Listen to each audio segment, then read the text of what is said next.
जरा एक पल के लिए अपनी आंखें बंद कीजिए। कल्पना कीजिए कि आप अचानक टाइम मशीन से 2000 साल पीछे पहुंच जाते हैं। आपके सामने एक ऐसी दुनिया है जहां न इंटरनेट है, न बैंकिंग एप्स, न ग्लोबलाइजेशन, लेकिन फिर भी ये साम्राज्य उस समय की दुनिया की सबसे बड़ी सुपर इकोनॉमी बन चुका है। हाँ, मैं बात कर रहा हूं रोमन साम्राज्य की। क्या आप जानते हैं, रोम की करेंसी यूरोप से लेकर अफ्रीका और मिडिल ईस्ट तक चलती थी। उसके ट्रेड नेटवर्क 3 महाद्वीपों को जोड़ते थे। लोग क्रेडिट, बैंकिंग, टैक्स और पब्लिक इंफ्रास्ट्रक्चर का इस्तेमाल करते थे। वो भी तब जब दुनिया के दूसरे देश आज की तुलना में आदिम अवस्था में थे। और सबसे बड़ी बात, रोमन इकोनॉमी के जो पैटर्न हम 2000 साल पहले देखते हैं, उसी के कॉपी पेस्ट वर्जन हम आज अमेरिका, यूरोपियन यूनियन और ग्लोबल मार्केट्स में देखते हैं। कैसे एक साम्राज्य बिना कंप्यूटर, बिना टेक्नोलॉजी, बिना मशीनों के इतनी बड़ी आर्थिक ताकत बन गया, और कैसे वही सिस्टम धीरे धीरे टूटने लगा, बिल्कुल वैसे ही जैसे आज की आधुनिक अर्थव्यवस्थाएं भी कई बार टूटती हैं। ये सिर्फ एक कहानी नहीं, ये एक पूरा ब्लूप्रिंट है समझने का कि दुनिया की पहली सुपर इकोनॉमी कैसे बनी। और इस वीडियो के अंत तक शायद आप दुनिया की आज की इकोनॉमी को एक नए नजरिए से देखना शुरू कर देंगे। दोस्तों, मैं हूं मनोजित और आप देख रहे हैं आर्थिक इतिहास। यहाँ हम पैसे, शक्ति और प्राचीन सभ्यताओं की छिपी हुई आर्थिक कहानियों को सरल और रोचक तरीके से समझते हैं। तो आइए वीडियो शुरू करते हैं। रोमन साम्राज्य का नाम सुनते ही हमारे दिमाग में क्या आता है? कोलोसियम, ग्लैडिएटर, तलवारें, सेनाएं और दुनिया पर राज करने के सपने। लेकिन सच ये है कि रोम की सबसे बड़ी ताकत उसकी फौज नहीं थी, उसकी इकोनॉमी थी। एक ऐसी आर्थिक मशीन जो इतनी विशाल और संगठित थी कि उस समय की बाकी दुनिया उसके सामने गांवों का झुंड लगती थी। इस वीडियो में हम रोम को सिर्फ एक ऐतिहासिक साम्राज्य के रूप में नहीं, बल्कि एक उन्नत हाई फंक्शनिंग सुपर इकोनॉमी के रूप में समझेंगे। सोचिए, 2000 साल पहले एक ऐसा देश था जहां एक यूनिफाइड करेंसी थी, जहां हजारों किलोमीटर लंबी सड़कें बनाई गई थीं, जहां ट्रेड रूट्स यूरोप, अफ्रीका और एशिया को जोड़ते थे, जहां टैक्स कलेक्शन इतना आधुनिक था कि कई मॉडर्न देशों को शर्म आ जाए, और जहां पब्लिक इंफ्रास्ट्रक्चर जैसे पानी की सप्लाई, बाथ, मार्केट, सब्सिडी सब आम लोगों के लिए उपलब्ध थे। इस वीडियो में हम 3 बड़े सवालों का जवाब खोजेंगे। 1. रोम की आर्थिक ताकत बनी कैसे? 2. ये सिस्टम चला कैसे? 3. और इतनी बड़ी सुपर इकोनॉमी गिर क्यों गई? क्योंकि रोम की कहानी हमें सिर्फ इतिहास नहीं बताती, बल्कि आज की दुनिया की इकोनॉमी को समझने का भी तरीका सिखाती है।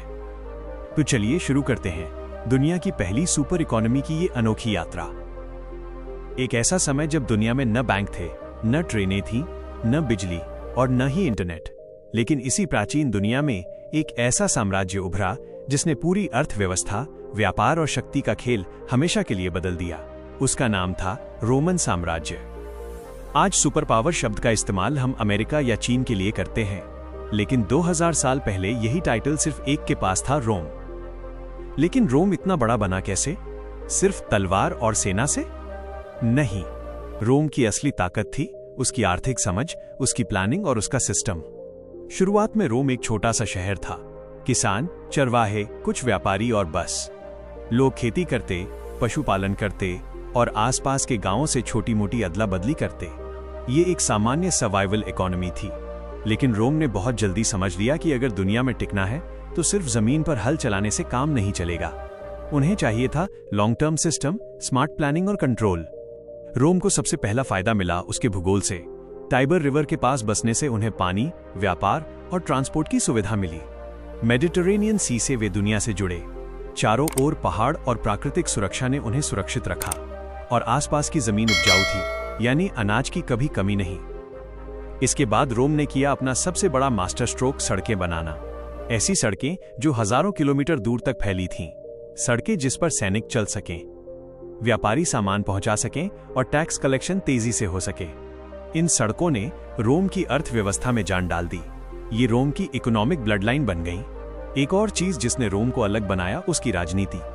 दुनिया में जहां जहां राजा बदलते ही पूरे राज्य की दिशा बदल जाती, वहीं रोम में सिस्टम था। सेनेट था, लॉ था, जिम्मेदारियों का बंटवारा था।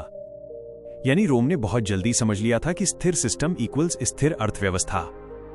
फिर आता है उनका सबसे बड़ा हथियार, एक्सपेंशन स्ट्रैटेजी।